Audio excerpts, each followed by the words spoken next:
Kirill Tarassov, Rakvere rattamaratoni võitja, palju õnne! Aitäh, suured tänud!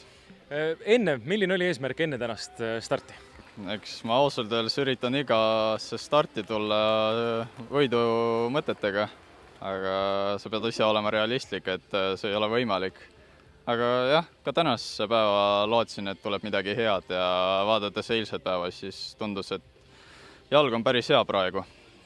No, rääkides natukene rajast ka, te olite põhimõtteliselt viiekesi vist koos tegelikult seal pundis, et mis mõtted sel hetkel peast läbi käisid, et kas siis oli kuidagi tunne ka, et võit täna ikkagi tulla see võit ära? Ausalt öeldes võidu mõtted tulid siis, kui jäime kolmekesi lõpus. See oli üks 10 kilomeetrit enne lõppu, siis nagu korra käis mõttes läbi, et see võit on nagu isegi reaalne. Natukene kui nagu sõidan ilusti ja ei lase kedagi eest ära ja jah.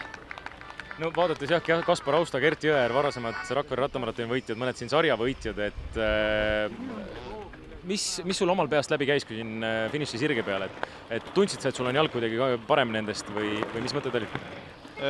Eks ma olen enne ka natukene lootnud selle peale, et mul peaks olema nagu teravam jalg kui nendel. Jah, midagi muud ei oska öelda. Nii läkski.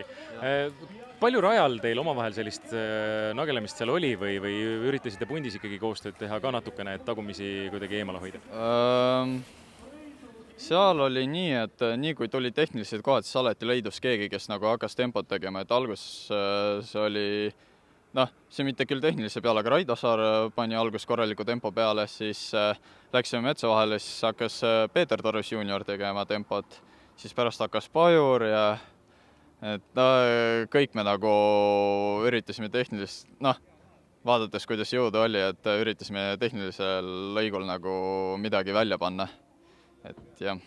Mis sul järgmised stardid saavad olema või millised edasine hooaeg saab olema? Loodan, et saan välismaale kuhugi, et tahaks kohe pärast Eesti meistrivõistlusi, mis on 1. juuli. Et pärast seda kohe tahaks kuhugi üritada välismaale saada, et siis kahjuks ei saa jätkata siin. No igal juhul hoiame pöidlad peos, et sul see õnnestuks ja palju õnne veel kord! Suured tänud!